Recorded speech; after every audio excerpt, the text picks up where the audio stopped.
चीज़ share करना चाहता हूँ मैं आज इस वीडियो के ज़रिए कि अक्सर क्लाइंट से जब हम मिलते हैं या किसी हमारे दोस्त या रिश्तेदार जो भी जानने वाले रहते हैं, जिनसे हमारा कॉन्टैक्ट होता है, वो ये पूछते हैं कि कौन-सी एसी बेस्ट है? सपोज़ करो कोई रूम है, ठीक है? भाई ये इतने का इतने का मेरा रूम है, कौन-सी एसी लगाऊँ? तो जो कैपेसिटी की जहाँ तक बात है, तो वो तो आपके एरिया के अकॉर्डिंग डिपेंड करता है, उसको चेंज नहीं किया जा सकता। जो टने जा रहा है, उससे आप अगर उस रेंज में ज़्यादा मिल रहा है मार्केट में अवेलेबल सपोज़ 1.4 टीआर का आपका पीक लोड है, तो आप ऐसा मत करो कि उसको 1.2 टीआर का लगाओ, उसको 1.5 लगाओ। उसको क्यों? इससे कुछ फ़र्क नहीं पड़ने वाला है। मैं आपको कमेंट करेंगे तो मैं नई वीडियो में मैं बताऊँगा कि ऐसा क्यों करना चाहिए और इससे क्या नहीं फ़र्क पड़ता है। ठीक है? दूसरी चीज़, जहाँ तक रही ब्रांड की बात, कौन से ब्रांड की एसी लगाई जाए?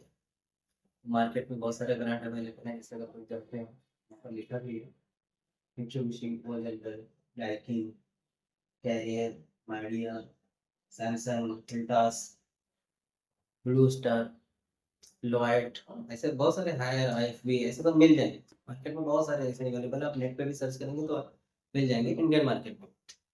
ठीक है? मैं इंडियन मार्केट की बात कर रहा हूँ। इंडियन मार्केट में एसी परचेज़ करने का कुछ मीडियम है। एक तो डीलर के थ्रू आप कर सकते हो परचेज़, डिस्ट्रीब्यूटर के थ्रू परचेज़ कर सकते हो, ऑनलाइन है, फ्लिपकार्ट, अमेज़न ये सब।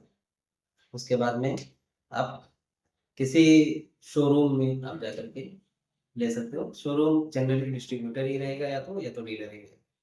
ये 4 चीज़ें हैं जहाँ से आप एसी परचेज़ कर सकते हैं। पूछते हैं कि एसी कौन-सी अच्छी होती है? तो उनसे मैं ये बोलना चाहता हूँ कि एसी सारी ही अच्छी होती हैं, अलग-अलग बजट के हिसाब से सब एसी बेस्ट है। क्यों? क्योंकि कोई डीलर कोई कंपनी, कोई ब्रांड ये नहीं चाहेगा कि हमारी एसी खराब रहे, ठीक है? कोई ये नहीं चाहेगा कि हमारी एसी खराब रहे। सब यही चाहेंगे कि भाई अगर कोई कस्टमर यूज़ करे तो वो खुद यूज़ करे, फिर अपने जानने वाले लोगों को बताए, वो भी यूज़ करे। तो मेरा एक सेंटेंस है, कोई भी एसी बेस्ट नहीं होती। उसका जो सर्विस प्रोवाइडिंग रूल्स है, जो सर्विस प्रोवाइडर वो किस तरीके से आपको हैंडल करता है, किस तरीके से आपको सर्विस देता है, किस तरीके से प्रॉब्लम को फेस करके आपको सैटिस्फाई करता है, वो मेन मैटर है। आप महँगी से महँगी एसी खरीद लो, बहुत महँगी, मित्सुबिशी ओरिएंटल आई थिंक इस टाइम इंडिया में सबसे महँगी ब्रांड है। आप उसकी एसी ले लो, जिससे आपने परचेज़ किया, खराब होने पर वो एसी ना तो टाइम पे सर्विस करवा रहा है, ना टाइम पे मेंटेन करवा रहा है। तो कोई मतलब नहीं है ऐसे ब्रांड परचेज़ करने से। फिर तो आपको जो सबसे सस्ता एसी है, अगर उसका डीलर जिससे आपने परचेज़ किया, वो अगर टाइम-टाइम पे आपको सर्विस दे रहा है, तो वो बेटर है। आफ्टर सेल सर्विस सबसे ज़्यादा मायने रखता है। अब इस चीज़ को फ़ोकस करो। एसी खरीदने से पहले आप आँख बंद करके कोई भी एसी खरीदें, कोई भी एसी खरीदें।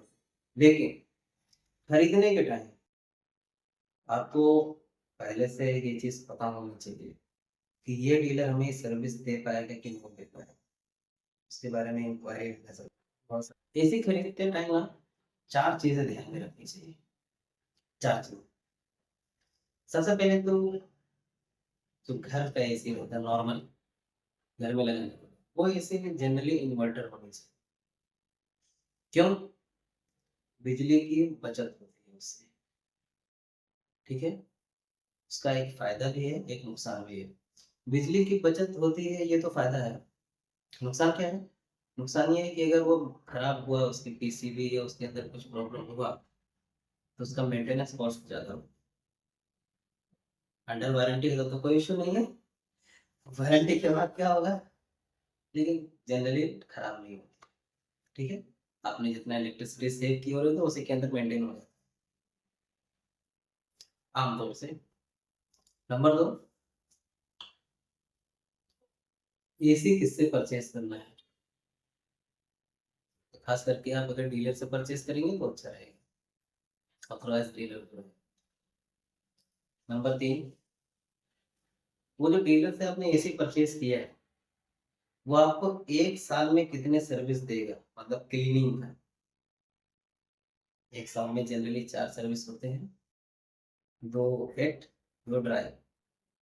Number 4, maintenance, complain attending. ये 4 चीज अगर मिल जा रही है आपकी सस्ती से सस्ती एसी अच्छी हो जाएगी। अगर ये चारों चीजें आपकी नहीं मिल रही हैं तो आपकी महंगी से महंगी एसी किसी काम की नहीं है। एक कूड़ा है, कूड़ा, कोई मतलब नहीं है।